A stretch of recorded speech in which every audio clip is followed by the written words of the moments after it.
Hey everyone, Brad here with Arena Gaming. We're going to jump in on Abandoned Strats. So starting off on Abandon, uh, you know, right off the start, if you do start blue, you can jump right to the overshield. It's the fastest way to get the overshield if you're blue.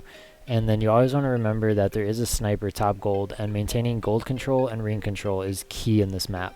Now I'm going to show you a couple little spots over here on Magic left side that you can pretty much see the entire map, and it's a key spot to be, is controlling this side of the map on Magic Lift and Top Gold. I mean, you can see everywhere in Ring 3, you can see Ring 2, you can see Tunnel, you can see Blue Plat, you can see, a little bit of everything to help people. You can look across to Purple, so it's definitely a huge part of the map.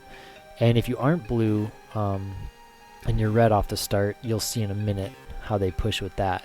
But then in Ring 3, this is also, obviously a very power position where I was just teabagging right there. Is a worse spot in Ring 3 to sit because of the nades that you can get from main ramp. But again, Ring 3, top gold control, that's all you need to know. So right off the start right here, I missed the jump for the overshield, and 3 guys on red team push bottom main ramp. So that's a huge push for them, and they're going to be able to grab the overshield. I have no idea where he is, and he backs me. So right there was a perfect starting strat by the red team. They completely countered my jump. If I would have made the jump, I might have got overshield, but the way that they pushed 3 guys there was awesome. And now I'm going to push gold right off the start because I'm not sure where the sniper is, I'm not sure who has it, and I want to make sure that we maintain this side of the map like I was just saying, because we want to control the spawns. Controlling the spawns in Halo is huge. So I want to control the spawns, control the height of the map the entire game, where the majority of the power weapons is as well on this map. So right here, I'm just pushing Ring 3, helping my teammates out, and I know that they're not going to spawn behind us right now because we still are top gold, the majority of us, so they're going to keep spawning beach. The only way that they're not going to spawn beach is if they kill us and they flip the map, or if 2 of them gets behind us. So if 2 of them were to push gold, they'll flip the spawns on us and then we'll start spawning beach. Or if all 3 of my teammates push to beach, then obviously if I die, I'm going to spawn beach. And right now I'm basically just focusing on staying alive. We've tied the game up. Well, now we're losing by 1, but we came back after a good start. Now this guy's flanking us. I do a great job of killing him, and then I'm getting pushed by Ring 2, and I just get awesome shots in that guy, and then I miss a couple shots, but I do clean him up. And because I killed the guy that was flanking, that prevented them from spawning there. If I wouldn't have seen him and I would have died, then they would have spawned there, but instead they're still going to be spawning beach. As you can see right there, there is a guy on the rainbow tree, so they are still spawning beach right there. So that means that I'm perfectly fine and I'm safe just to kind of sit here and let them push me, which they do right there. And I just helped my teammate tremendously right there. And now I know sniper's about to be up, so I push gold. There's 2 guys right there pushing Ring 1. At least one of them is gonna lift, so I pre-nade that lift.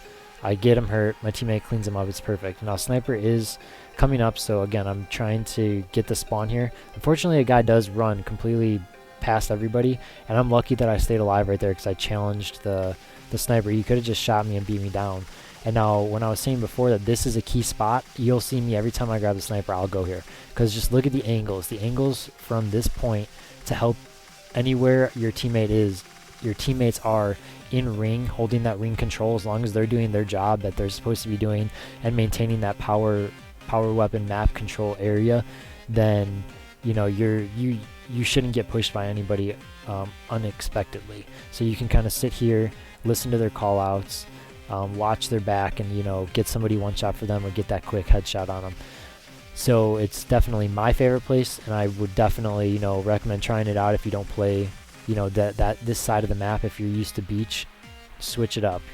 Get the top gold control, get the Ring 3 control, and the game will actually run a lot smoother for you. As you can see, that guy was going to go for a flank right there, and because of where I was, and I'm anchoring my team right now, and I'm controlling the spawns essentially, which right here my teammates should have been helping me. So because my teammates didn't help me, I died. They were on ring, they should have helped me, and they still haven't even cleaned that guy up because I didn't get an assist for it. So I called this guy out on purple. Right there I should have just went back to where I died, or Ring 1 and lifted up to Ring 3, but instead I decided I'm going to push the guy and try to challenge him. And look at the situation I get myself in. This is a terrible situation. there's two guys that spawned there. They pushed me, and now they just spawned on beach again. So I wasn't going to accomplish anything by going there. So I should have just went right towards my teammates, went back to map control, not worried about getting the extra kill, and focused more on the map control and the spawn control. So, you know, extending myself for one extra kill actually hurt me because I died. So now that I spawned in purple, we're back up top. We're going to push these guys off the ring, and they're actually going to go to where our two teammates are. I'm not sure why they're down there, but they definitely were chasing kills. They both died from it, and as you can see, the red team is still spawning on beach right there. I'm going to get cleaned up because I got pushed from main ramp. That's the one situation where you have to have somebody else in ring with you to help you on that when that main guy pushes main ramp, because I'd say 9 out of 10 times you're going to be focusing on somebody else when you're main ramp, and the guy who pushes up main ramp is always going to kill you. And right there, the reason that I went down to bottom gold was because he had sniper and overshield. If I would have jumped straight across, I would have been challenging him head on, and he probably would have killed me. So instead, I just got shots in, took his overshield off, got the other guy one shot. Now I'm just staying alive. I'm trying to call for help from my teammates. They get there a little late, but there was 3 guys there. So what I needed to do is stay alive as long as possible, because if I would have died sooner, then I would have spawned all the way on beach, and then they would have all had the gold control without any of my teammates there, without anybody being hurt. So by me getting, you know, 2 or 3 of them hurt and having them have to run away and stay alive, it allowed my teammates to push up, kept us at this top spawn. As you can see, I just spawned, you know, magic again. So I've only spawned beach a couple times, but we were able to push up and regain the control fairly quickly. And because we're maintaining the control, we're maintaining the spawns, we're pulling away every single kill right now, because we're not getting spawn trapped, we're not all spawning beach and just getting completely run over by the top control. And now right there, it looks like there's going to be another guy pushing from ring 2, and then another guy spawned tunnel. So because they had guys up in the ring and on the gold side, that's why I just spawned all the way on beach. But, you know, I wasn't even going to look to see if there's anyone I needed to fight there. I was just going to, you know, hold forward, sprint, get back to where my teammates are, and make sure that if they die, they're not going to spawn on beach. So right now, I get an awesome nade right there on that guy. That was, you know, the luckiest nade that could have saved my life right there.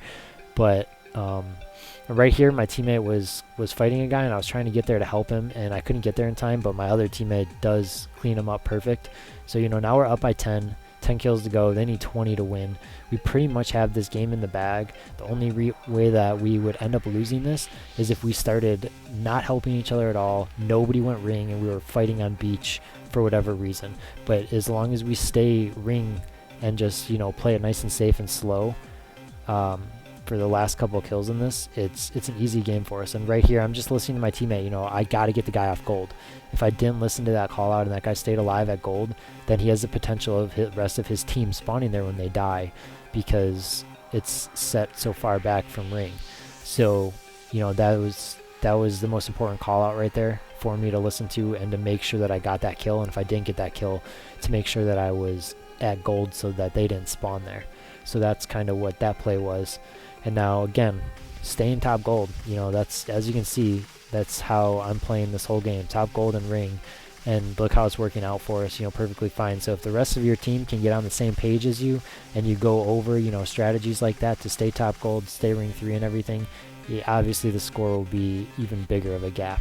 Right there, I shouldn't even have no-scoped. I should have just shot the guy. But, you know, that's the basic abandoned, you know, strategy layout. Nothing too complicated to it. You know, everybody, I think if you practice, you know, with your team and you go over strategies on how to play the map, you'll kind of warm up to it a little bit more, especially where we move the weapons to. So, you know, like us on Facebook, follow us on Twitter, subscribe to us on YouTube, and we will have some more of these strategy videos on all the maps for you guys. Thanks for watching.